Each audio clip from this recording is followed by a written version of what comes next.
How's it going, everyone? Today we're going to be talking about the unit circle. Let's get right to it.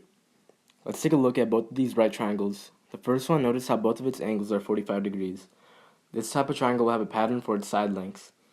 Both of these legs will have the same length, while the hypotenuse will be that leg length multiplied by the square root of 2. For the second triangle, both of the opposing angles will be 60 degrees and 30 degrees.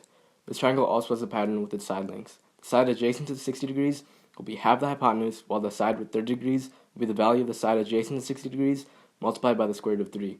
Now, with that information in mind, let's look at the unit circle.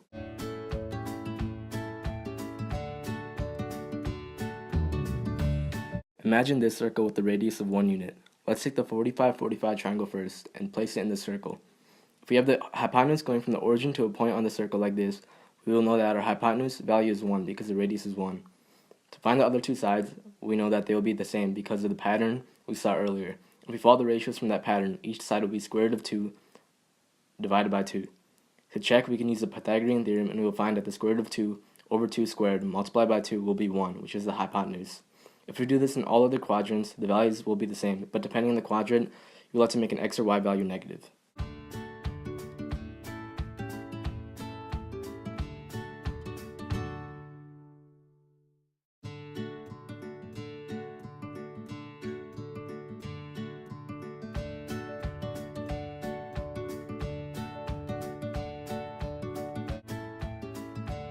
For the other triangle, we can do the exact same thing, but this time we have two angles.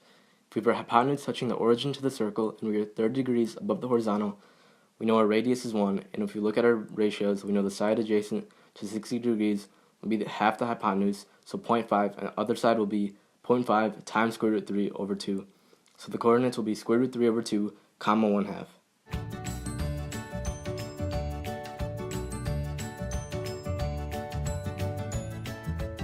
For the other angle, let's have our hypotenuse touching both the origin and the circle, so its value is still 1. So we can go back to those ratios, and we'll get the same values for each side, because the hypotenuse is the same size. But the coordinates will be flipped because we are looking at another side, so it will be 1/2, comma root 3 over 2. And now we can put those same values in the other quadrants as long as we have our triangle positioned correctly. And as I said before, some values will be negative depending on what quadrant you are in. If we fill all this out, we will have our unit circle.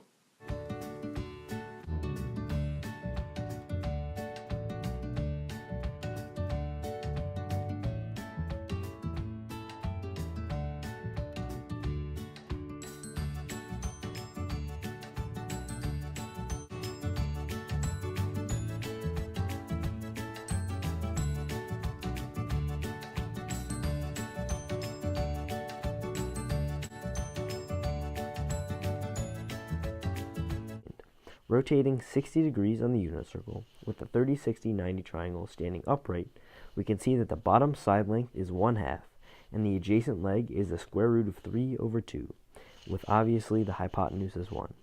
If we take the cosine of theta, the center angle, we can see that it comes out to be 1/2 because the cosine function is adjacent over hypotenuse. And with the adjacent leg being 1/2 and the hypotenuse being 1, 1/2 divided by 1 is 1/2. Now, to prove that the sine function is the y-coordinate, we can once again look at the same 30, 60, 90 triangle as before, but as different from before, we take the sine of theta this time. By taking sine, we are doing the opposite leg divided by the hypotenuse. In this case, the leg is the square root of 3 divided by 2, and the hypotenuse is once again the radius of the circle, or 1. So, the square root of 3 over 2 divided by 1 is the square root of 3 over 2. Thus correlating with the y-coordinate of this particular 60-degree angle in the unit circle, and proving that the x-coordinate is cosine theta and the y-coordinate is sine theta. With all of this in mind, aka the fitting of special triangles into the unit circle, as well as the cosine and sine functions relating to the coordinates around the circle, and finally converting radians to degrees and vice versa, we come to a conclusion of a fully finished unit circle with no mistakes. Thank you all so much for tuning in this week. Come back on Monday or browse our previous videos to keep in touch with all of your math learning skills. Have a fantastic day.